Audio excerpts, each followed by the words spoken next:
Long before what we would call technology had become implemented into science, many ancient civilizations had taken to deifying the wind.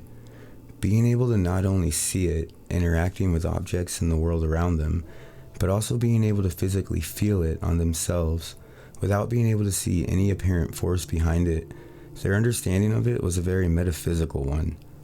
Today, the same thing is true about consciousness, and despite being at the center of a vast amount of not only studies, but beliefs and debates alike, it still remains at the summit of all existential mysteries. So, what exactly is consciousness? Well, before exploring this topic, let's first discuss what consciousness is not. One of the common misconceptions orbiting the topic of consciousness is that of intelligence being synonymous to it. And once you weigh out the similarities, you'd be forgiven for thinking this. In all actuality, though, intelligence is merely a problem-solving mechanism stemming from the presence of consciousness, and indeed is not consciousness itself. Another notion needing examined before we move on to the conversation of what consciousness actually is one of common expression. It is often said when someone becomes debilitated as a result of injury or drug use that they have lost consciousness. And depending on your beliefs, you may or may not find this true, but please take note that the consciousness we will be taking a look at here in this video is one of a grander scale and notion than that of the presence or lack thereof of brain activity, or merely being awake or asleep, respectively. Now that we have that out of the way, we're ready to explore what consciousness actually is. Only, it's not really that simple because, as mentioned earlier, it is the topic of endless scientific and spiritual debate. So, where's the best place to start? Well, naturally, if we want to start exploring what consciousness is, a good place to start would be to explore consciousness itself through means of awareness.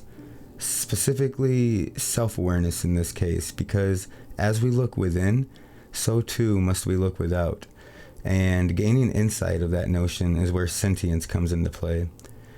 Sentience is more or less entry-level consciousness. It's what allows for subjective experiences and the sensations brought about from them, such as something being either physically painful or pleasant, or how rich the color of an item is.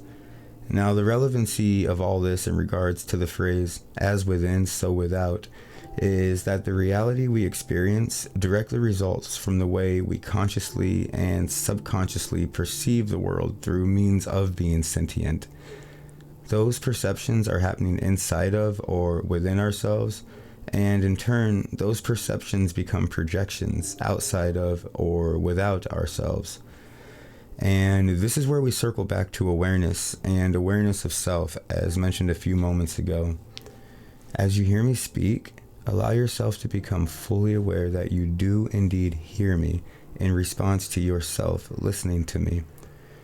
Picture your physical body exactly as it is right now in this moment, and as if you were not yourself, but instead an observer of yourself. Imagine yourself in this very moment in the eyes of someone watching you as you keep your focus fixed on yourself. Observe yourself intently. Study yourself. Now, from the mind of the observer, ask yourself who it is you're observing, and use the following pause to reflect for a moment on what the answer to that question entails. In doing so, you not only have become aware of yourself, but you have become aware of the awareness of self. That awareness of self-awareness is a direct result of consciousness, and some would even suggest that it is consciousness itself, and that at deep enough and sustained levels, the experience of awareness is a sort of means to obtain submergence and dissolution into consciousness. A very broad categorical term for this phenomena would more commonly be known as meditation, but that too has different meanings for different people. Regardless, it does pose a very good and warranted question. Where is consciousness? Predominant opinion, especially within the scientific community, would suggest looking towards the brain, most particularly the outer layer of it, known as the cerebral cortex. This seems obvious due to the fact that not only in regards to physicality is the brain responsible for the mechanism of thinking, thus being looked at as the bearer of thought, but also studies that have utilized MRI and EEG suggest that the cerebral cortex is a fundamental component in awareness. However, not everyone is satisfied with this, and even some scientists state that we're still not even sure what constitutes as consciousness, neurologically speaking anyway. So there's still disagreement as to which processes and regions of the brain matter most. And that's just within the scientific community. Those who take a more philosophical and spiritual approach over a scientific one argue that, by definition, science deals with the study of the physical world, and that the substance of thought, let alone the source responsible for the mechanism of it, is more intangible than it is physical, and that, substance of thought aside, they would suggest that because their research is bound to the physical world, the scientific outlook and attempt to gain understanding of consciousness, for the most part, is one of bias, and that it erroneously takes a presumptuous standpoint that consciousness is wholly a local phenomena, ignoring what could be looked at as highly circumstantial indications, such as out-of-body experiences that would suggest otherwise. The out-of-body experience, or OBE, is an awareness-related phenomena in which one gains the ability to perceive and even travel the world through means of separating from their physical body. This experience is brought on multiple ways, including sensory deprivation, sleep paralysis, lucid dreaming, psychedelic and dissociative drugs, and near-death experiences, just to name a few. To understand what makes the OBE such a strong argument to the idea of consciousness being entirely local, we need to take a look at the accounts of them. A majority of OBEs, despite the causes of them, will happen spontaneously and without intent, and because of this, once realization is had regarding the present situation, which is usually triggered upon witnessing the physical body and realizing they're not inhabiting it, a sudden surge of fear, shock, or excitement causes resubmergence back into it, ending the experience. There are, however, individuals who practice this and bring about the experience intentionally. When successfully triggered, one finds themselves separated from their physical body, with the only attachment to it being a silver or blue cord. They then find themselves free to explore their surroundings. And because this state of awareness cannot interact with the physical world, exploration is done through means of more or less disregarding it. In other words, for example, although unable to open or shut a door, they now find themselves able to move through solid objects, such as walls, floors, and ceilings, or instead of climbing a flight of stairs, they merely float or hover above them. An interesting thing to note is, because of the aforementioned ability, this gives way to being able to gain a new point of view of one's usual day-to-day surroundings, noticing aspects they are later able to confirm while awake and back in the body. Here's audio of such an account from YouTuber Preston Dennett. I was out of body early one morning and I'm flying around behind my condo where there's sort of a cement river, the LA River, totally encased in cement, and I'm flying along it when I see this weird patch of soil on the ground. And I thought, well, this is a hallucination. This has got to be at least partly a projection or a dream, because the river is completely composed of cement. And what I was looking at was a huge patch of soil with grass growing on it. I saw 7-Up cans, some water bottles, and I thought, well, I know what I'm going to do. I know exactly where this is. It's not far from my house. I'm going to fly back into my body, and I'm going to go over here and check it out in real life. So that's what I did. I flew back into my body, and I woke up, wrote the experience down, got a strong cup of coffee, and vowed to drive over there. I could have walked, but it would have taken too long, so I took my car, and drove over to this section of the LA River and climbed down to the edge and looked down and got a real shock.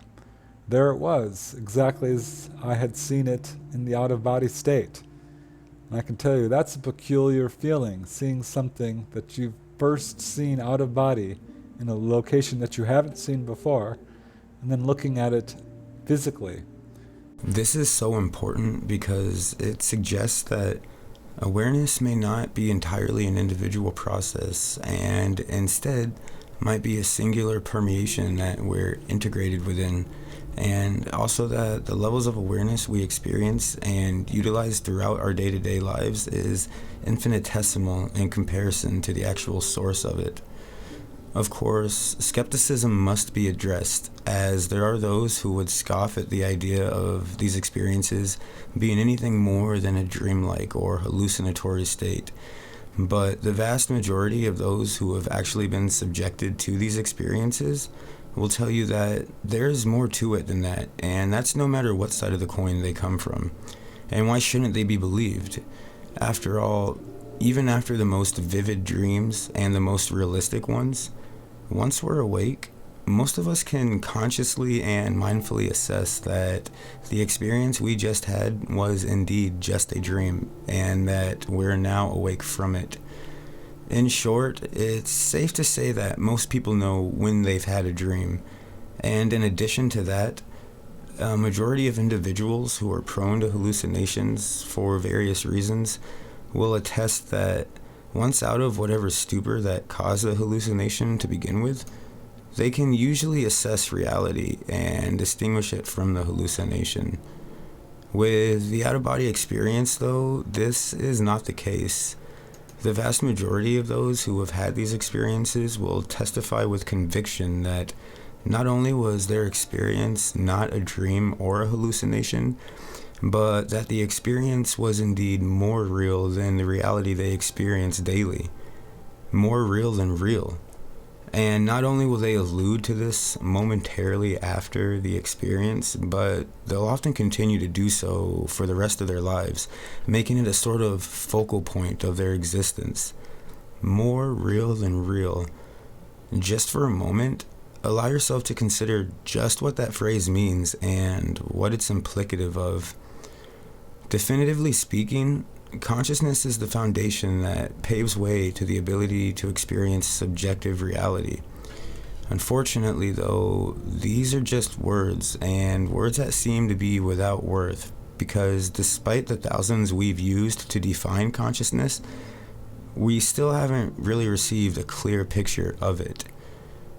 Any knowledge gained, any headway towards a more broadened understanding, seems cursed or destined to be solely empirical. It seems that where we currently find ourselves within the evolution of our species just doesn't allow for the levels of comprehension required to construct a foundation of understanding consciousness, making it an elusive reality, much like the deified wind of ancient civilizations.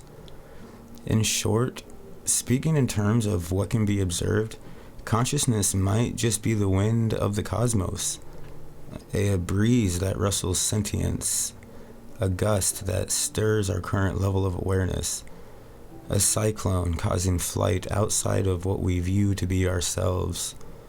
The cosmic wind, a seemingly self-encompassing presence, with the power of the Omni to jumpstart the experience of all reality, yet with the finesse to elude all those who seek it.